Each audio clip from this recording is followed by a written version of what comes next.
Oft. Et on vous présente aujourd'hui avec Cédric Gentil du bureau d'études SOWAT les retours d'expérience qu'on a fait l'année dernière sur les pluies climatiques. Donc c'est un retour qu'on fait euh, annuellement depuis un certain nombre d'années. Tu peux passer la slide.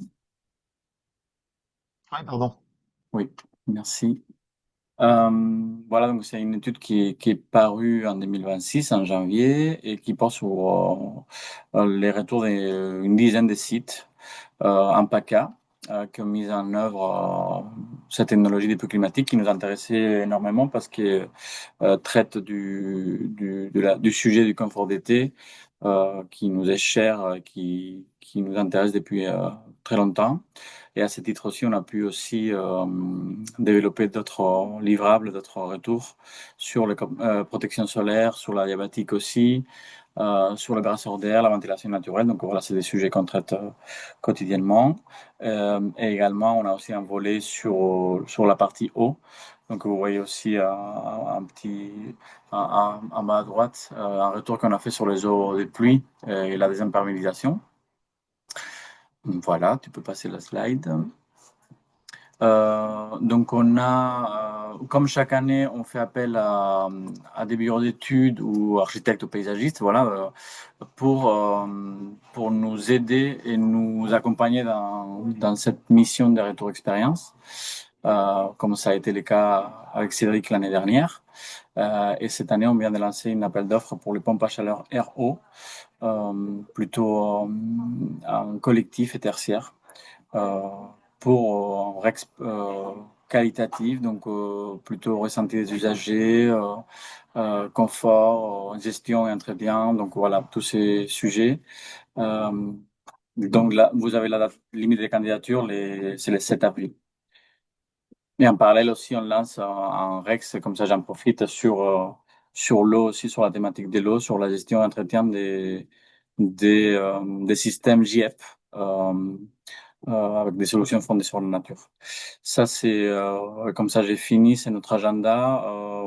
Donc, les deux gros événements qu'on a cette année, c'est le 18 septembre, les collaboratifs frais sur le confort d'été qu'on fait euh, à côté de Montpellier et Bâti-Réhab en octobre à Marseille. Et on a aussi la journée frugale qui portera sur les sujets de la ventilation naturelle et low-tech les vendredi 3 avril à Marseille. Anna? Euh, oui, donc le webinaire va se dérouler. On va avoir 30 minutes à peu près de présentation avec le retour d'expérience que va nous partager Cédric. Moi, je vais vous parler un petit peu du principe de fonctionnement, de aussi le périmètre de l'étude et la méthodologie qui a été mise en place. Et on aura des petites synthèses à la fin et un temps de questions-réponses de 30 minutes aussi, 20-30 minutes. Donc, si vous avez des questions qui viennent pendant la présentation, inscrivez-les dans le chat et on les traitera par ordre de priorité ensuite pour le temps de questions-réponses. De quoi on parle aujourd'hui?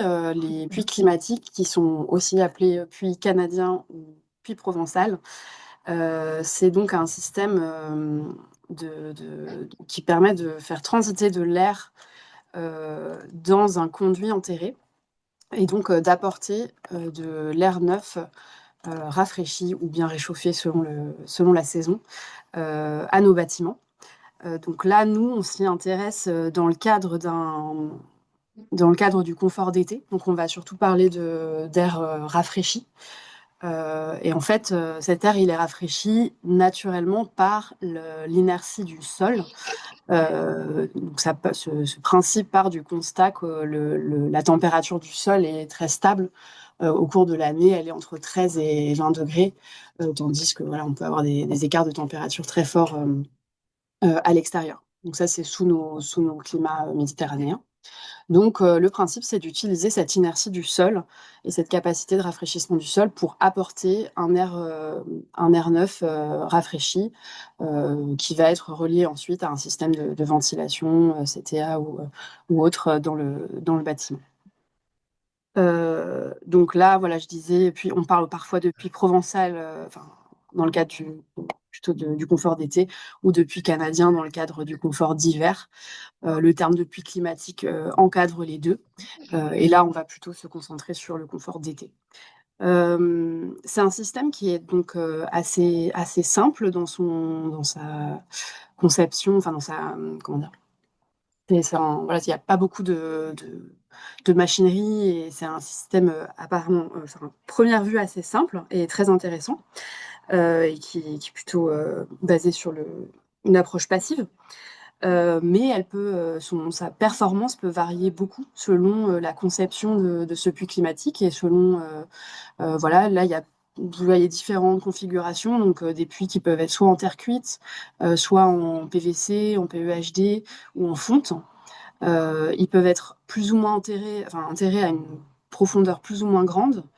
Ils peuvent être soit parfois on a des conduits qui vont être d'un seul tenant, un seul conduit très long, ou alors des nappes comme celle que vous voyez devant vous. Donc voilà, il y a des configurations assez variables qui permettent d'atteindre des performances plus ou moins intéressantes. Et c'est ça qu'on a essayé de montrer dans cette étude, de voir quand est-ce que ça fonctionnait plus ou moins bien. Euh, et donc de dresser un petit peu une sorte de checklist de bonnes pratiques de conception et aussi de suivi de maintenance, etc. Donc voilà, c'était un petit peu nous, tout ça, les enjeux de cette étude, c'était de se demander les différents cas de figure existants, les usages qui en étaient faits, la connaissance aussi des usagers par rapport à ces ouvrages-là. Euh, Si dans je peux quelle mesure... compléter, Ouais, vas-y, pardon, ah vas-y. non, oui, juste pour compléter, c'est important de comprendre qu'un retour d'expérience tel qu'il est mené là, c'est pas une étude exhaustive ou une étude paramétrique. C'est vraiment l'objectif, c'est d'avoir un retour du réel sans filtre pour mieux appréhender la technologie. Voilà. À toi. Non, non, c'est bon, bah, j'allais te passer Ah oui, non, pardon. Donc sur le cadrage peut-être de l'étude, donc on s'est intéressé on a ciblé 10 bâtiments, finalement on en a documenté précisément 9. Donc il y a eu une période de relevé de température pendant l'été 2026.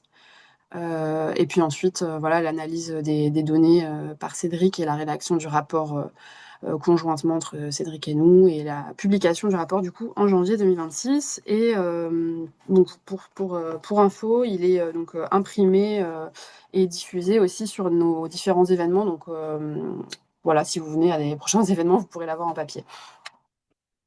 Vous le retrouvez sur l'Enviroboîte. Je crois que Et je sais voilà, plus il si vous est l'avez dit. disponible en ligne gratuitement également.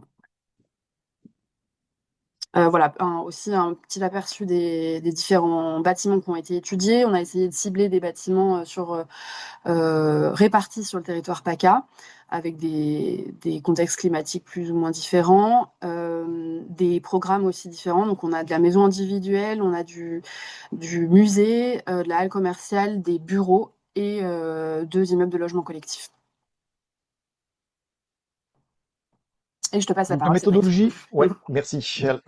Donc la méthodologie utilisée, elle est assez simple, hein. On met en œuvre un anémomètre et des sondes hygrothermiques qui sont placés aux endroits caractéristiques du puits. Là, vous le voyez sur le schéma, au niveau de la prise d'air, au niveau de la sortie du puits,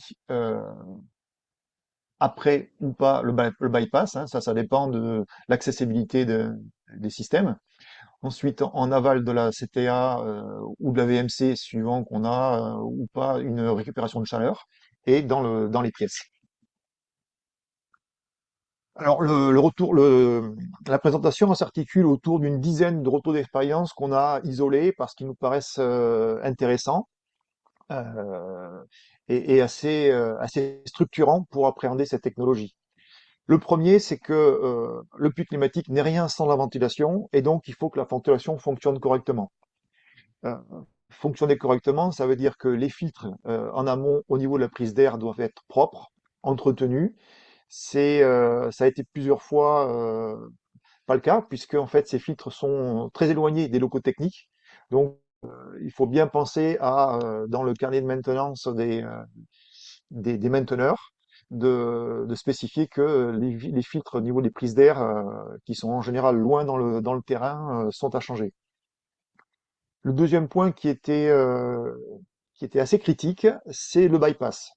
Dans un puits, assez classiquement, on a un système de bypass qui permet d'utiliser le meilleur apport en termes thermiques entre l'air provenant du puits et l'air extérieur. Quand on est en objectif été, c'est la température la plus fraîche qui est retenue. Et donc, si le bypass, autant le bypass, on va dire, quand l'air extérieur est frais, qu'il soit ouvert, ça ne pose pas de problème. Autant en cœur de journée, quand il fait très chaud dehors, si le bypass reste ouvert, alors ou parce qu'il a un problème technique, ou pour une autre raison que je vais aborder juste après, ben forcément, il amoindrit la performance du puits, puisqu'il dilue l'air frais provenant du puits par l'air extérieur. Là, en l'occurrence, sur la photo de droite, vous avez l'exemple d'une CTA qui était mal dimensionnée. Quand elle était 100% sur le puits, il y avait trop de dépression, elle se mettait en défaut. Et donc l'entreprise de CVC a dû aménager une fuite résiduelle au niveau du bypass pour que la CTA reste en fonctionnement. Et donc forcément, on a une perte d'efficacité du puits. Un autre exemple, alors là c'est un puits qui était conçu dans les années 2000, qui est très orienté hiver. Euh, les usagers s'imaginaient qu'ils pouvaient aussi fonctionner en été, mais on va vite voir que ça peut pas du tout fonctionner en été. Vous avez une grande serre bioclimatique qui est alimentée par le puits en pied de serre. Vous voyez en bas, là, arrivé de puits. Donc le principe, c'est que l'air tiré par la VMC qui se situe en haut de la serre passe sous le bâtiment et arrive en pied de serre, refroidit cet espace et est censé être envoyé dans le bâtiment. Bon, dans les faits, en fait, la surface vitrée de la serre est tellement grande que tout l'apport en frais du puits est annihilé par la serre, ce qui fait qu'on aspire un air plutôt chaud euh, en haut et qu'on insuffle dans le bâtiment. Donc là, on a vraiment un puits qui est vraiment orienté puits canadien entre guillemets pour l'hiver.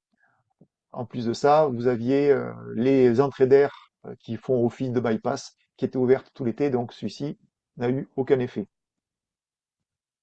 Le deuxième retour d'expérience, le deuxième enseignement, on va dire plutôt, concerne les surfaces actives. Donc la surface active, c'est la composition du sol euh, au niveau de la couche superficielle euh, qui va recevoir le rayonnement solaire. Là, vous avez deux exemples qui sont défavorables. Alors, défavorable ne veut pas dire rédhibitoire, hein. C'est simplement que ça ne privilégie pas une performance optimum du puits. Mais vous voyez qu'on a des sols qui sont nus, et donc qui absorbent la chaleur, qui en plus sont situés au, au sud ou au sud-ouest, là c'est même plus sud-ouest que ouest, d'un bâtiment qui est clair. Donc on a un effet four solaire qui vient surchauffer le sol. Alors sur la photo de gauche, on imagine que le bâtiment, il a été livré il y a un an, hein. Donc on imagine qu'en dans 2-3 ans, la végétation sera développée et donc la surface active sera à l'ombre et on sera beaucoup plus favorable qu'on ne l'est aujourd'hui.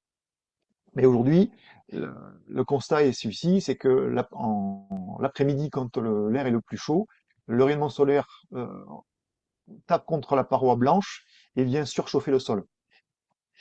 Donc, ce qui améliore la performance, c'est une surface active qui est ombragée ou réfléchissante. Et ce qui la dégrade, c'est un sol nu qui absorbe la lumière. Donc, clairement, un sol en bitume noir, c'est défavorable. Et un effet four solaire des bâtiments. Ah si. Vous voyez en bas à gauche la photo d'une terrasse blanche avec des dalles réfléchissantes. Celle-ci a été très efficace. C'est le puits qui a été le plus efficace. Donc on voit bien que quand on n'absorbe pas de soleil dans la journée, euh, on gagne. Une autre configuration défavorable, c'est un talus orienté sud-ouest. Là, le puits a été installé sur la restanque et recouvert par la terre locale, qui en plus est composée de granulats, mais ça on y reviendra un peu plus tard. Et donc vous avez une surface qui est inclinée face au soleil tout l'été. Donc clairement, c'est une des situations défavorables qui ne présage pas grand-chose de bon pour la performance du puits. Vous avez à gauche un puits qui a plutôt bien fonctionné, donc avec du gazon, mais arrosé. Alors on est à la limite d'un système adiabatique, hein, puisque le gazon est resté vert tout l'été. Et en plus, on a la moitié de la surface qui est ombragée. La prise d'air est aussi ombragée, ce qui fait que celui-ci a plutôt bien fonctionné. Alors quand je dis bien fonctionner, pas bien fonctionner, globalement, notre objectif, c'est d'avoir le plus gros écart de température en sortie de puits par rapport à la température d'entrée. Le troisième enseignement, ça concerne la profondeur et la longueur du puits. C'est les deux paramètres qui naturellement, intuitivement, on va dire, pour tout le monde, sont assez partagés. Là, ce qui était intéressant, c'est de visualiser la différence de performance du puits sur deux profondeurs.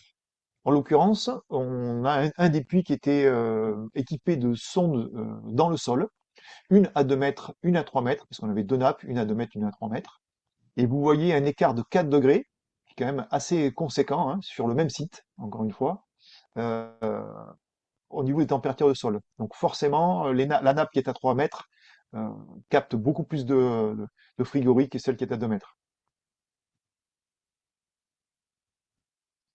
Concernant la longueur, il faut bien comprendre que l'air qui se déplace sur toute la longueur du puits se rafraîchit au fur et à mesure qu'elle avance dans le puits. Et puis, quand elle a atteint la température du sol, elle reste à la même température. Donc, il y a une longueur optimum. En dessous, on va sortir plus chaud que la température du sol. Au-delà, eh bien, on a quelque part un investissement qui ne sert à rien puisque on restera à la température du sol. Donc là, vous avez deux exemples un peu extrêmes. Un puits qui faisait 30 mètres de long, je crois que c'était 28 mètres exactement. On voyait la température de sortie du puits, qui est la courbe en vert, qui fluctue de 4 degrés sur 24 heures. Et puis en haut, un puits qui faisait 45 mètres de long, où là, la fluctuation de température est de moins de 0,5 degrés. Donc vous avez vraiment quelque part la plage de longueur qui vous montre l'aplatissement de la courbe de sortie de température. Euh, Voilà, on peut imaginer que plus on est long, plus l'écart de température du coup entre l'entrée et la sortie du puits va être important. Là, celui du haut, c'est le puits le plus performant. Le quatrième enseignement, en fait, c'est une question qu'on n'a pas réussi réellement à trancher parce que on se posait des questions sur la performance des puits en lien avec la conductivité des matériaux des tubes. Vous avez là trois conductivités depuis qui ont été étudiées. Le PHD qui est à 0,25 watts par mètre Kelvin, la terre cuite qui est à 1,16 et le plus conducteur, la fonte, à 46 watts par mètre Kelvin. Intuitivement, on se dit, plus on échange, donc plus on est conducteur, plus on échange avec le sol, plus on devrait être performant. Dans les faits, on a tellement de facteurs qui rentrent en jeu qu'on n'a pas réussi à avoir une technique qui émerge. Euh, on a un puits qui a très bien fonctionné avec du PEG. Et globalement, le meilleur des puits était en terre cuite. Donc, vous voyez, il n'y a pas eu de corrélation euh, entre le matériau et la performance des puits. La question qui serait intéressante, c'est de faire des mesures sur un même environnement avec des puits différents et voir ce qu'on obtient en sortie. Mais c'est ce que je vous disais en départ dans notre étude. Ça n'est pas une étude paramétrique, c'est un retour d'expérience sur les puits existants. Alors le cinquième point, l'enseignement, concerne le sol. On a besoin d'avoir un échange avec le sol et donc d'avoir un sol compacté. Euh, il y a des normes hein, de mise en place des puits. Euh, Le, globalement, on va dire qu'avec du sable et de la terre fine du site, on a un bon contact, une bonne compacité et un bon transfert avec le sol. L'exemple que je prenais tout à l'heure, qui consiste à remblayer le puits posé sur la restanque avec de la terre locale qui était essentiellement rocailleuse, c'est un mauvais exemple parce qu'on a trop d'interstices avec de l'air qui font que les échanges avec le sol sont faibles. Donc ça faisait partie de ceux qui fonctionnaient le moins bien. Le sixième enseignement, concerne la corrélation entre la phase étude, où on simule nos puits sur STD, donc là les STD ont été faits sur Pléiade, et les relevés sur site. On se pose la question de savoir est-ce que ce qu'on obtient en étude est transposable à ce qu'on aura plus tard? Est-ce qu'il y a vraiment une, une variation paramétrique qui est exploitable? Et au final, on arrive relativement bien à retrouver les écarts de température en sortie pluie qu'on a observés sur le terrain. Alors, initialement, ce que je souhaitais faire, c'était récupérer le fichier température mesuré sur site, l'intégrer dans la STD pour voir le comportement théorique du puits et le comparer au réel. Bon, dans les faits, j'ai pas réussi à le faire parce qu'il faut manipuler des fichiers de température annuels pour pouvoir faire des STD. Mais quand on compare des courbes avec des amplitudes à peu près identiques à celles qu'on a observées sur le terrain, on retrouve les mêmes écarts de température. Amplitude extérieure 18-32 degrés, amplitude sortie de puits 22-28 degrés. On retrouve à peu près les mêmes ordres de grandeur entre la STD et le relevé sur site. Enfin, là, en l'occurrence, c'était sur Villeneuve-les-Avignon. Et du coup, c'est intéressant d'étudier l'impact des différentes optimisations possibles en STD sur le puits. Euh, Là, vous voyez, je ne vais pas rentrer dans le détail, mais globalement, on va dire que la longueur du puits est très importante. On retrouve ce premier facteur. Et la nature de la surface active, réfléchissante ou non, a également un gros impact sur la performance du puits. Ce qu'on n'a pas réussi à mettre en exergue, c'est l'apport de l'utilisation du puits de nuit. Est-ce que le puits décharge la nuit ou pas? C'est quelque chose qui intuitivement nous semble naturel, mais qu'on ne voit pas en STD et qu'on n'a pas réussi à mettre en valeur dans notre retour d'expérience. Ça fait partie des choses qu'on pourra étudier sur les prochains puits en étude. Le bypass, donc on l'a abordé tout à l'heure. Pour ou contre, en théorie, un bypass, ça apporte entre 20 et 30% de gain en température dans le bâtiment.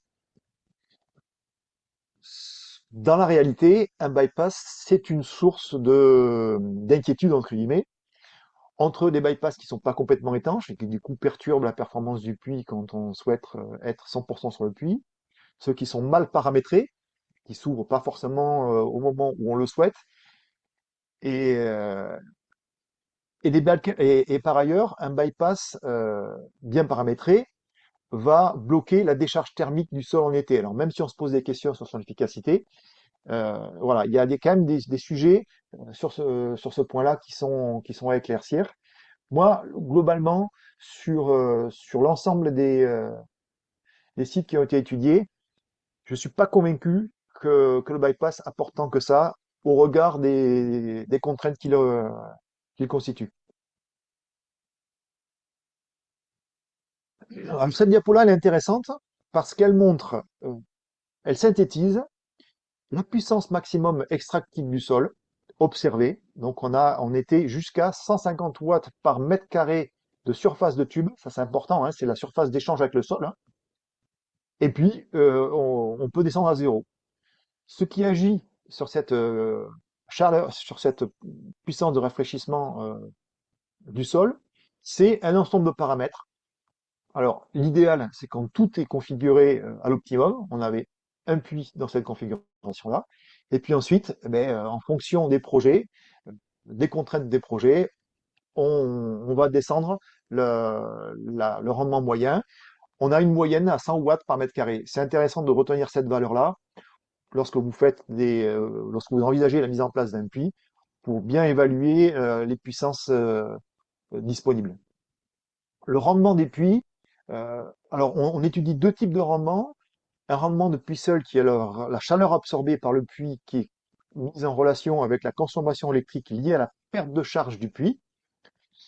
Et puis le rendement de rafraîchissement qui là correspond à l'écart de température, température intérieure, température de soufflage, toujours pareil, mis en relation avec la consommation électrique liée à la perte de charge du puits. Et les rendements, ils peuvent aller donc de 1 à 26 pour le rafraîchissement, la chaleur absorbée par le puits, et de 0 à 20 pour le rafraîchissement des bâtiments. Là, c'est important de comprendre que le rafraîchissement des bâtiments, il est lié à la température interne des bâtiments. Clairement, un bâtiment qui est rafraîchi par ailleurs avec un système actif qui va être dans les 26 degrés, l'apport du puits sera moindre que pour un bâtiment qui est dans une configuration BDM autour des 28 degrés.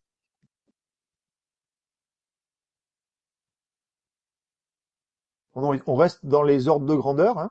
Un puits de 40 mètres, d'un diamètre 200 mm, donc installé dans des bonnes conditions, à raison de 150 watts par mètre carré de tube, vous pouvez atteindre une chaleur maxi absorbée de 3700 watts. Ça représente une seule branche donc 40 mètres, 40 mètres carrés à trouver sur l'emprise du terrain. Pour un puits de 4 branches de 40 mètres, donc 200 mètres carrés de terrain à trouver, sur un diamètre 300, on monte à 22 kW. Vous voyez que assez rapidement, la puissance des puits peut se développer quand on augmente le nombre de branches et donc la surface requise pour l'installer. Tout l'enjeu du puits, c'est ça, hein, c'est de trouver la bonne surface au bon endroit pour pouvoir tirer du sol la meilleure performance. Alors, les puissances en jeu, euh, elles restent quand même relativement limitées.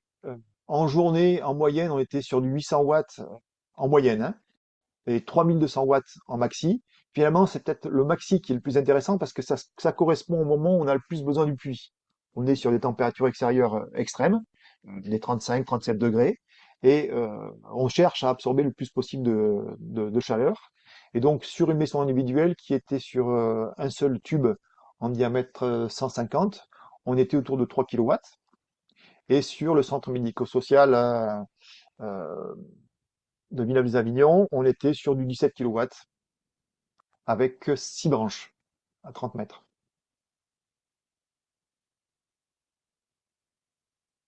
Alors là, ce qui est intéressant, c'est de comparer la puissance de rafraîchissement, donc c'est la courbe en vert, apportée au bâtiment par le puits, et la courbe en jaune, c'est la quantité de chaleur qui passe par l'enveloppe au même moment. Et là, vous voyez que, donc là, on est sur la maison individuelle de Saint-Janet, hein, donc le puits qui fonctionnait le mieux. Globalement, le puits compense l'ensemble de la chaleur qui passe par les parois du bâtiment. Alors on reste, vous voyez, on reste sur des puissances limitées, on est autour d'un kilowatt, hein. Et ce qu'il faut bien avoir en tête, c'est important, je l'ai mis là, hein, c'est que le puits, il a vraiment son utilité en cœur de journée, euh, quand la chaleur est extrême. La nuit, on sera toujours plus efficace par un rafraîchissement par ventilation naturelle. D'abord, les débits en jeu sont beaucoup plus importants et du coup, les puissances également. Vous voyez, on est sur du 4,7 kW sur un rafraîchissement nocturne. Le dernier enseignement concerne à la fois les usagers et les débits. Globalement, les usagers étaient assez peu conscients de l'apport ou percevaient assez peu l'apport du puits climatique. La raison est toute simple, c'est que le puits climatique soufflant, on va dire, dans les 24-25 degrés dans les bâtiments, euh, on n'a pas le flux froid d'une climatisation et de facto, les usagers ne s'en rendent pas compte. Par contre, euh, ce qu'on a pu observer, c'est que les packs ont des puissances limitées grâce au puits climatique et puis, avec des débits suffisamment importants, on peut se passer du système actif pour avoir un confort d'été système actif, justement.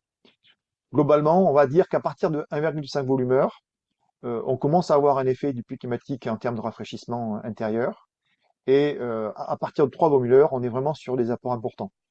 Donc ça va être intéressant sur des écoles, des bureaux, globalement des bâtiments où les apports internes en journée sont importants. Le puits climatique nous permet de les évacuer avec un air renouvelé frais. Voilà, sur le bilan des 9 puits analysés, on a 4 puits qui étaient opérationnels, avec des performances plus ou moins grandes, mais globalement opérationnelles. On a un puits qui était opérationnel, mais vraiment orienté apport-hiver, ce qui fait que les apports étaient trop faibles en été. Et puis, 4 puits qui étaient en dysfonctionnement, ou la CTA mal dimensionnée, une VMC HS tout l'été sans que les usagers s'en rendent compte, parce que le bâtiment par ailleurs était assez performant, donc ils ont fonctionné en ventilation naturelle, donc sans se rendre compte que leur puits n'était pas efficace.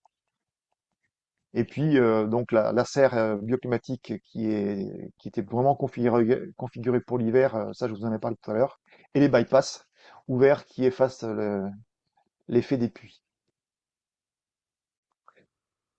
Voilà, là ce que j'ai fait, c'est que j'ai fait un zoom sur le puits qui était le plus efficace, parce que c'est intéressant de noter les facteurs dimensionnants qui ont fait qu'on a obtenu cette performance. Alors d'abord, pour concernant la performance, vous voyez que l'air sorti du puits n'a jamais dépassé les 22 degrés. On était plutôt autour de 21, la majorité de l'été, hein. Et ce, malgré des températures extérieures qui sont montées jusqu'à 30, 35, 36 degrés, hein. Alors ce puits, c'est un puits en terre cuite, longueur 40 mètres, 3 mètres de profondeur. Donc là, on est sur les dimensions qui sont intéressantes qu'on évoquait tout à l'heure. 40 mètres, ça fait que la fluctuation de l'air sorti de puits est très stabilisée. On a très peu de fluctuations. 3 mètres, on touche la température la plus basse l'été. La surface active était en terrasse blanche très réfléchissante, ce qui fait qu'on n'a pas chauffé le sol. Et on est sur un débit de 1,4 volumeur qui permettait de vraiment avoir un apport intéressant dans le bâtiment. Les questions qui n'ont pas été résolues à travers ce retour d'expérience, c'est quelle est l'efficacité de la décharge nocturne du puits. On a un certain nombre d'interrogations que je souhaite lever à travers un autre puits qui est climatique en cours de réception, là, sur lequel je vais faire des mesures spécifiques avec les deux configurations pour pouvoir les comparer. L'impact de la composition du sol, là aussi, entre un sol argileux, terre, sable, en dehors du contre-exemple qui est un sol trop aéré, on n'a pas noté de différence exploitable sur la composition des sols. Et puis les matériaux des tubes. Là, pour faire une vraie étude comparative pour pouvoir avoir quels sont les effets. En synthèse, euh, si on fait une synthèse des atouts du puits climatique, quand on est en présence de systèmes actifs de rafraîchissement sur des centres médicaux, sur des écoles, sur des bureaux, il permet de limiter les pics de puissance des packs et donc de sous-dimensionner les packs. Et sous-dimensionner une PAC, c'est toujours intéressant sur le reste de l'année, car ça apporte des packs qui fonctionnent sur des régimes intéressants et avec des performances intéressantes.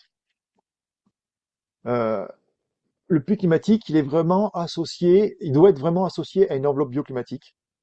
Et ensuite, une fois que c'est le cas, il permet d'évacuer des apports internes importants. Donc, je l'évoquais tout à l'heure, des bureaux avec des PC qui apportent de la chaleur, des écoles avec des taux d'occupation importants. Ça permet d'avoir un taux de renouvellement d'air important sans apporter de chaleur extérieure. Une fois que le puits climatique est optimisé, c'est le moyen le plus passif, entre guillemets, pour atteindre un confort d'été associé à des brasseurs d'air euh, sans système actif. Euh, Sur le pourtour méditerranéen, en dehors des bâtiments troglodytes, en guillemets, hein, donc enterrés, pour moi, ça représente le seul moyen d'avoir un confort d'été passif. Alors, aux normes BDM, encore une fois, hein, avec du 28 degrés accepté, sans système actif. Le dernier point, oui, c'est un système qui permet aussi de maintenir une activité en cas de panne des systèmes thermodynamiques.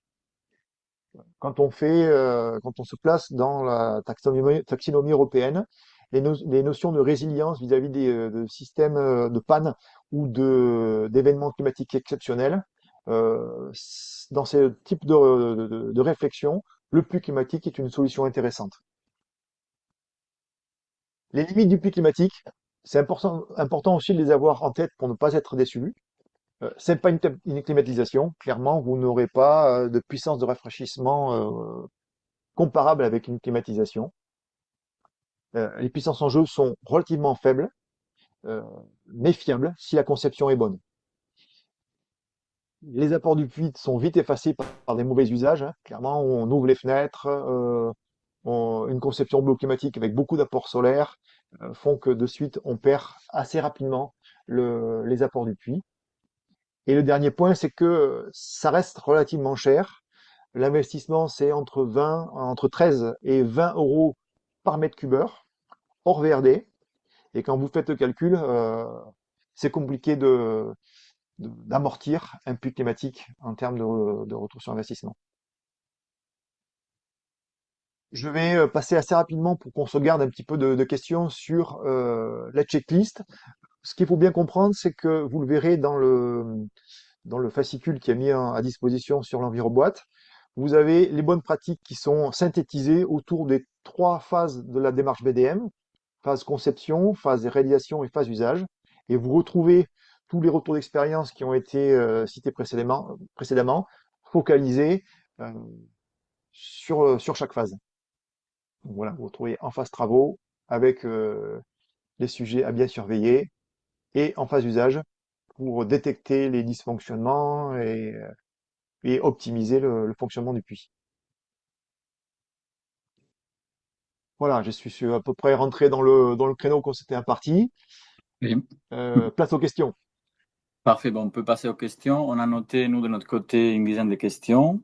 Des questions qui portent sur la partie plus économique, investissement, questions aussi sur les éléments du puits, que ce soit les filtres, la prise en compte de la surface active, et également des questions sur la zone d'implantation du puits. Je pense qu'on peut commencer par celle-là. On les a regroupées. Donc, il y a une question de Thomas sur la zone PPRIF, donc risque incendie forêt. Est-ce elle peut accueillir un peu climatique? Et une question, comme ça, tu peux répondre aux deux, des Marilène sur, et on a évoqué justement ces sujets pendant l'étude, et après, sur la zone radon. Donc, euh, quelles sont Ok. les contraintes ou les points d'attention? Donc, à la fois incendie forêt et radon. Alors, incendie forêt, j'avoue que c'est pas du tout une question qu'on s'est posée, mais je vois pas pourquoi le puits, enfin, clairement, le jour où on a un incendie, que le puits absorbe de la fumée, c'est que le bâtiment, il doit être évacué, hein. Donc, on n'est quand même pas très très loin d'un bâtiment, hein. Les prises d'air, elles sont situées à 40-50 mètres des bâtiments. Donc, je me, je me vois pas, enfin, je vois pas de contraintes vis-à-vis du PPRI sur les puits climatiques. Sur le radon, c'est une très bonne question, euh, mais qui pour moi n'en est, enfin, n'est pas vraiment un problème. Pourquoi? Parce que le problème du radon, c'est l'accumulation de gaz radioactifs, donc, dans des locaux non ventilés. En l'occurrence, un puits, c'est une cavité extrêmement ventilée. Donc, même si une fuite de radon intervient dans le puits, elle est diluée. Et ensuite, si on souffle dans le bâtiment a un taux d'air renouvelé assez important. On a fait pour la région des mesures de radon dans un gymnase qui devait être rénové. Et nos mesures ont montré que les zones les plus critiques, c'était les zones de stockage non ventilées. Et dès qu'on avait une petite ventilation, mais vraiment ridicule, qui n'était pas du tout aux normes sanitaires, ben justement dans les sanitaires qui allaient être rénovés, on descendait en dessous, largement en dessous des seuils sanitaires. Donc voilà, à partir du moment où le puits est ventilé, enfin fonctionne, je dirais, pour moi, le radon, c'est pas vraiment un sujet. Viennent en plus rajouter deux paramètres. La première, c'est que sur certaines technologies, vous avez des puits qui doivent être étanches. Autrement, vous avez de l'eau qui rentre, donc vous avez des joints entre chaque tube, ce qui fait que, notamment, bon, les puits en fonte Donc, il y a des questions et les puits en PEHD hygrométrie. sont étanches.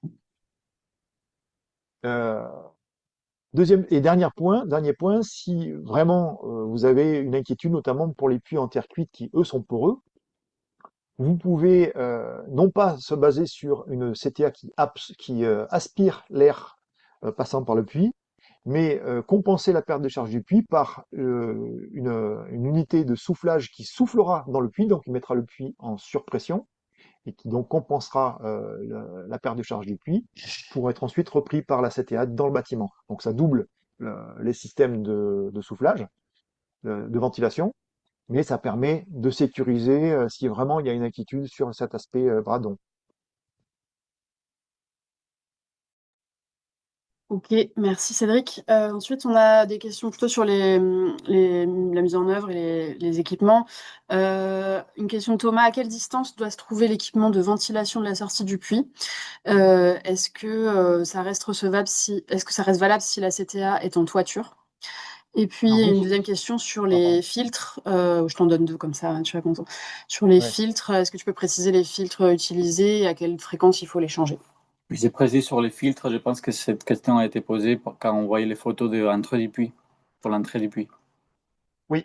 Voilà. Alors, concernant c'était aussi une question qu'on se posait. Est-ce que le puits est en sous-terre? On a eu des bâtiments pour lesquels la CTA était en toiture. Donc, on remonte sur 2 étages. Je dirais que si le traitement de la conduite qui mène l'air sorti puits jusqu'à la CTA est bien fait, c'était le cas, c'était le cas sur Villeneuve-les-Avignon, on perd très peu. On perdait 0,5 degrés entre la sortie du puits et l'entrée CTA, alors qu'on avait au total pas loin d'une trentaine de mètres de conduite dans le bâtiment, dans des gaines dans le bâtiment. On avait même ces conduites qui ressortaient en aérien pour aller se repiquer sur la CTA. Donc voilà, si c'est bien isolé, il n'y a pas de souci là-dessus. Concernant les filtres, ben là clairement, ça va dépendre d'une part de la qualité de la comment dire de la tourelle qui va protéger les filtres et d'autre part de son positionnement. Si vous êtes à côté d'une zone où il va y avoir pas mal de pollen, de graines, de feuilles, etc., il y a un risque d'encrassement assez rapide.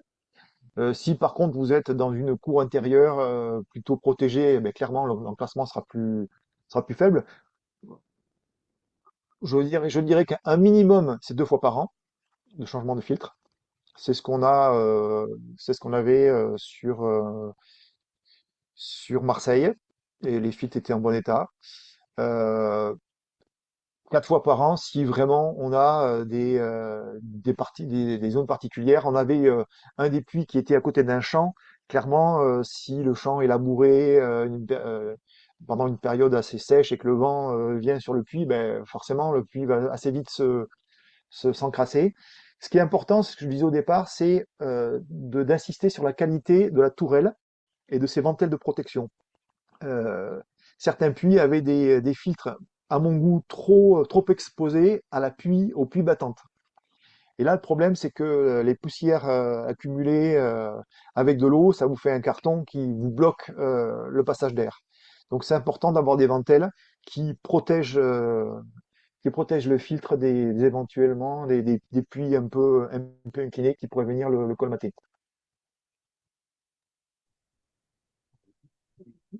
On peut passer à une question suivante qui a un lien quand même avec cette dernière.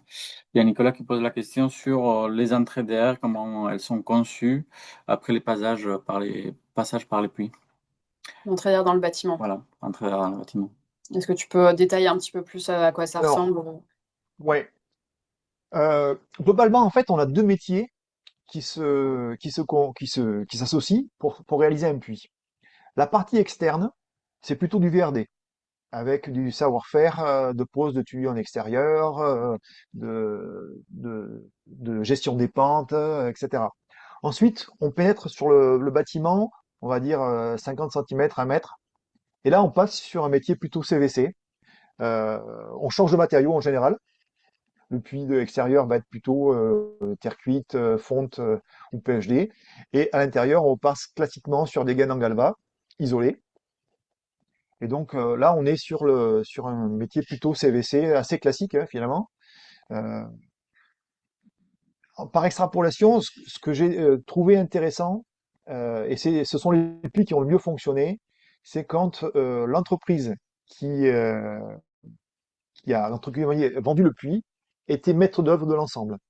C'est-à-dire que c'est elle qui a dimensionné, qui a surveillé et réceptionné la partie extérieure et conçu et réceptionné la partie intérieure. Et c'est cette entreprise qui avait en charge le puits climatique et qui était l'ensemblier de tout le processus.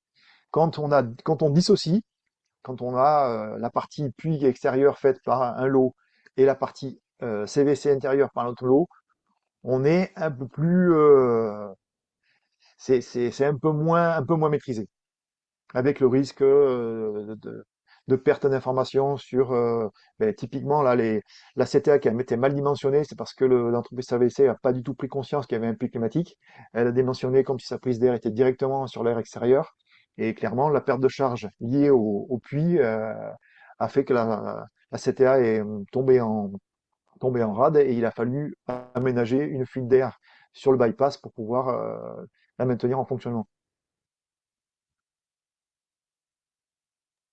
Et après, j'ai fait On a un petit paquet de questions économiques aussi, donc tu as un petit peu répondu en cours de route. Le retour sur investissement des projets, donc je pense que tu y as répondu, mais si tu as des compléments à apporter, il y avait deux questions sur le temps de retour sur investissement, aussi par rapport à une CTA classique. Une demande de précision, est-ce que les prix annoncés intègrent les équipements de ventilation? Il me semble que non, mais je te laisse confirmer. Et un dernier sujet, peut-être Oui, un peu plus large sur le financement. il y a une question qui a été posée par FRFO sur justement la démarche, si l'ADEME a une démarche aussi de Ouais, financement sur les fonds de chaleur. ouais, Nous, au ouais. début de cette étude, on a pris contact avec l'ADEME, qui finance également l'étude, parce que leur but aussi, c'est de trouver au niveau économique quels sont les paliers à financer, voilà, quels sont les prix qu'ils pourraient mettre au linéaire ou en termes d'énergie pour pouvoir déclencher une série d'investissements.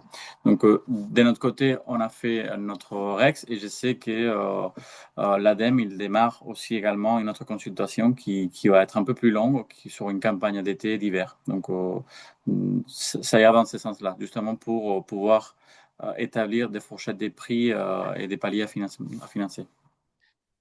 C'est vrai qu'aujourd'hui, il n'y a pas, enfin, moi, j'ai pas à ma connaissance de financement mobilisable. Moi, j'avais un projet, mais qui malheureusement est en stand-by, où la région était intéressée parce qu'on exploitait quelque part la température du sol, mais c'est tout.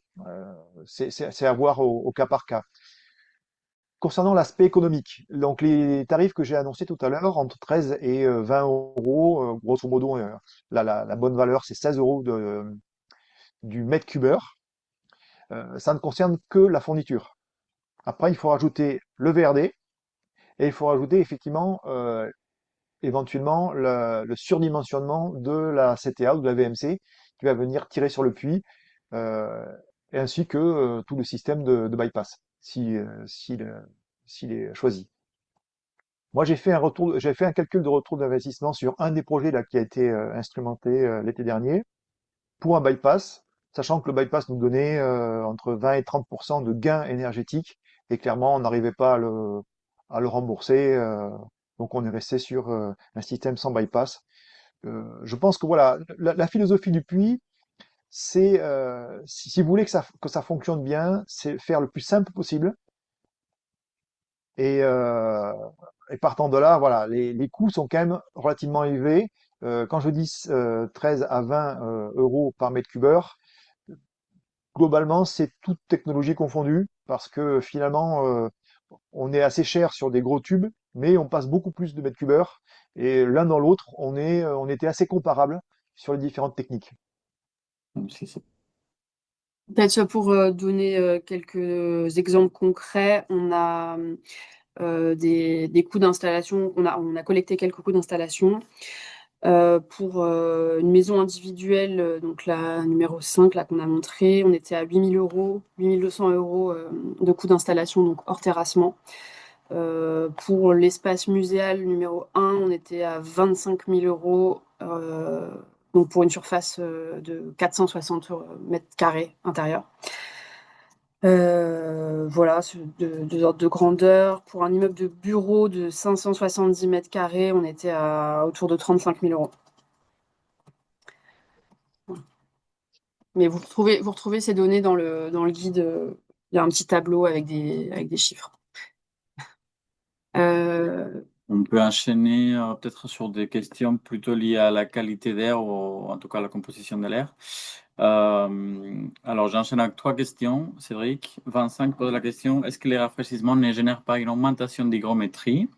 Ça, c'est la première. Maxime nous parle de comment sont gérés les condensats d'un puits avec des puits faits avec des produits souples. Et Jean-Michel porte une question sur l'analyse QAI, si on a effectué une analyse QAI. Donc, bon, déjà la réponse est non. Donc, Non?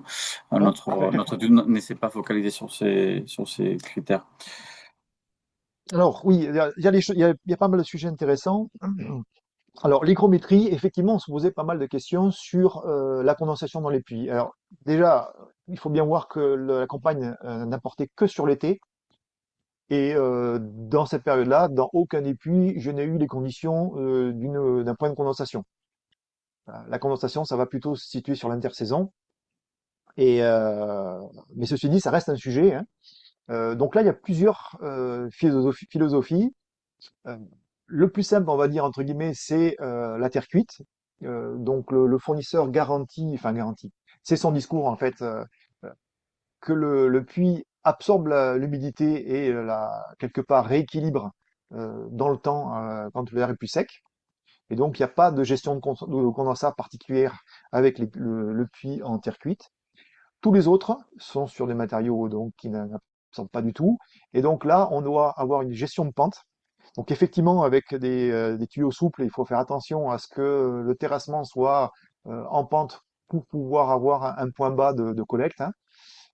Parce qu'après, le principal biais enfin, ou problème d'un puits climatique, ça va être une accumulation d'eau euh, dans les conduites qui ensuite pourrait générer un développement microbien qui ensuite pollue l'air.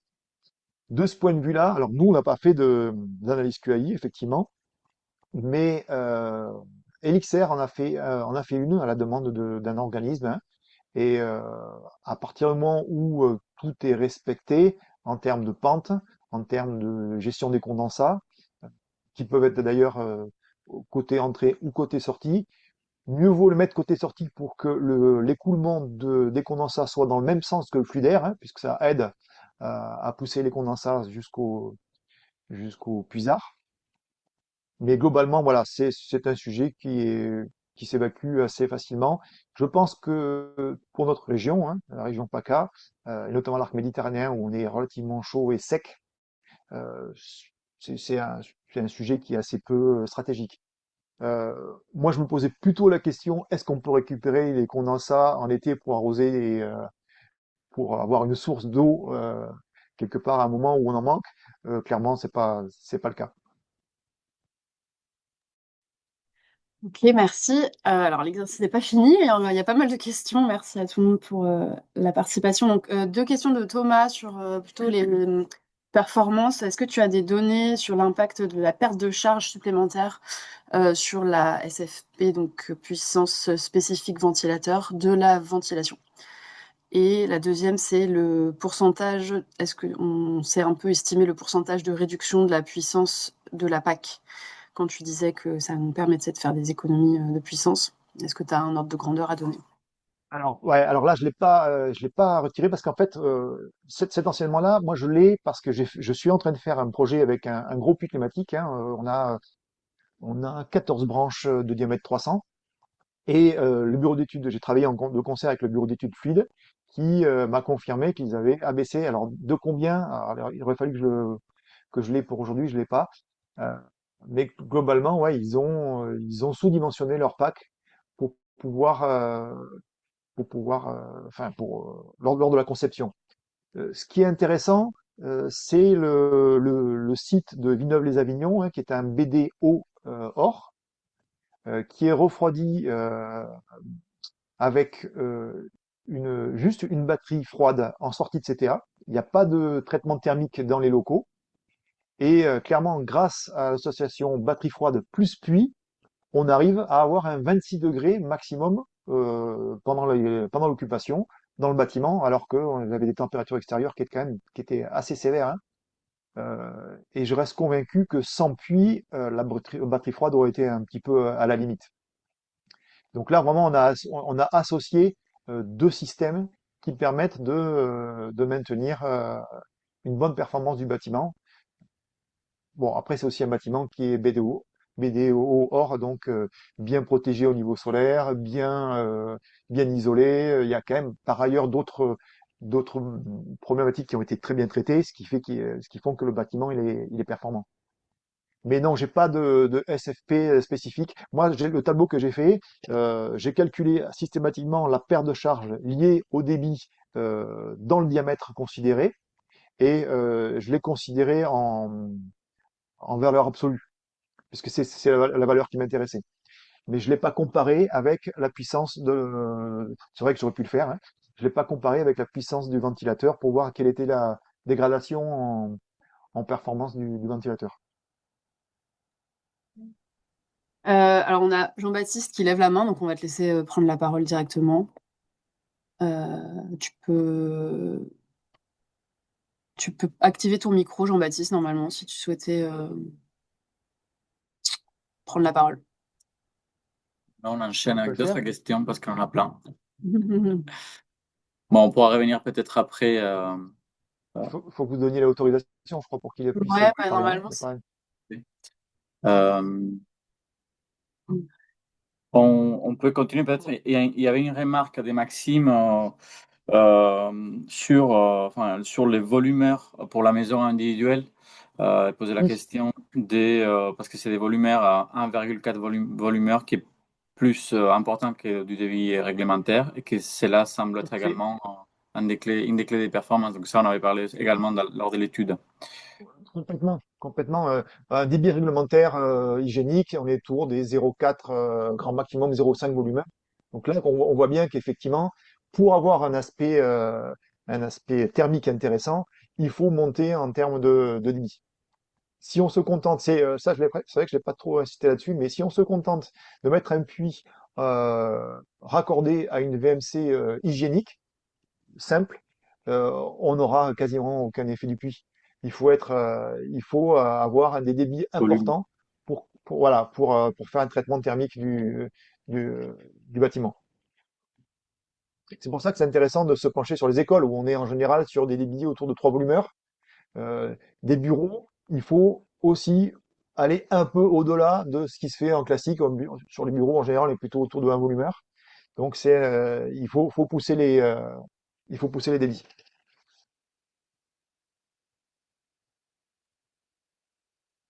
Ok, on a une question aussi de Pierrick sur la maintenance et le cas de figure où le puits est situé sous le bâtiment. Qu'est-ce qu'on en a, Quel impact? quel impact de concevoir le puits sous le bâtiment? Ben, c'est une bonne question, parce qu'en fait, les configurations sont très différentes. Euh, il y a des puits qui sont sur des grands diamètres, avec des accessibilités plutôt aisées. Moi, celui que je fais actuellement, il a un collecteur qui fait 3 mètres de diamètre, donc c'est clair que c'est facile de descendre dedans et puis d'envoyer un furet pour nettoyer tous les tubes. On imagine bien que sur un puits avec des diamètres de 100 ou 150 et un collecteur général, c'est beaucoup plus compliqué. Donc là, ça se fait par un rinçage du puits et collecte de l'eau au point bas.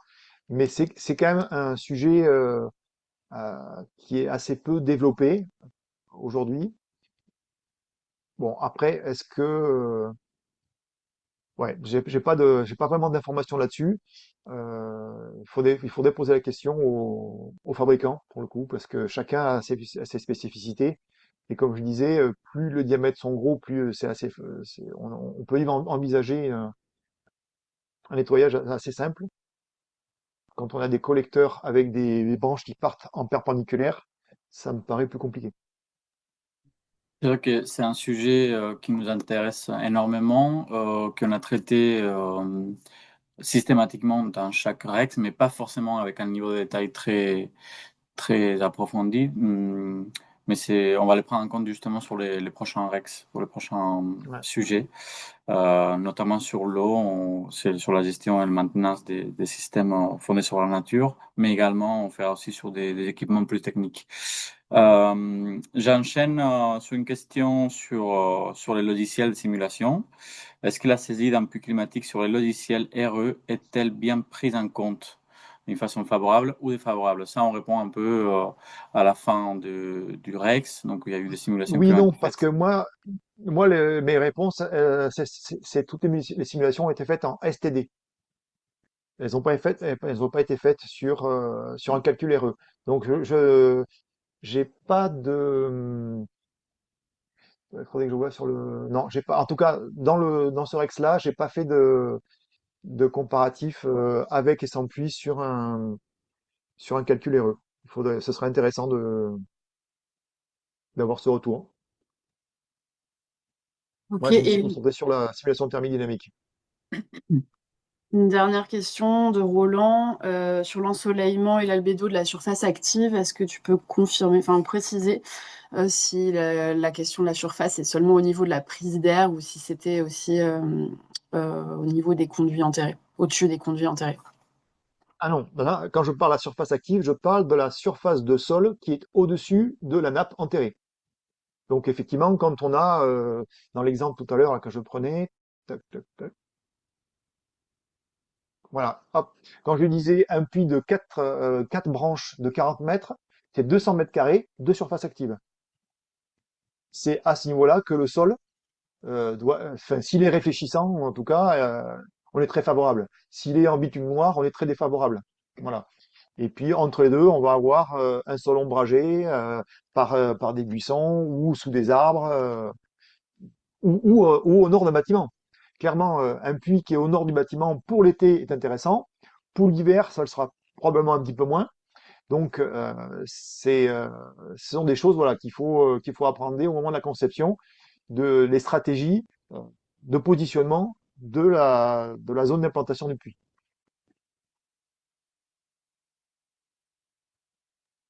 Très bien, on est en train de, de balayer encore les questions, mais je pense qu'on a fait les tours euh, des questions. Bon, il y a des questions qui arrivent vraiment à la fin. Euh, Non, c'est tout. c'est bon pour nous, donc on a balayé. Je sais pas s'il y a d'autres slides après. Non? Voilà, on était arrivé Ouais, au bout. très bien. Bah, Merci à tous et toutes pour votre participation et n'hésitez pas à aller consulter le document dans son entièreté sur l'enviroboîte. Et tout à fait. Il y a une question aussi qui a été posée, on a répondu à un privé, sur les replays du webinaire. Donc, il sera mis, enfin, chargé sur notre site internet, sur notre page YouTube. Et vous pourrez retrouver aussi d'autres webinaires sur des matériaux sourcés, sur d'autres systèmes techniques. Merci beaucoup. merci Cédric et merci à Merci à tous. tous Et bon appétit. et à une prochaine. Au Oui, bon revoir. appétit. Au revoir.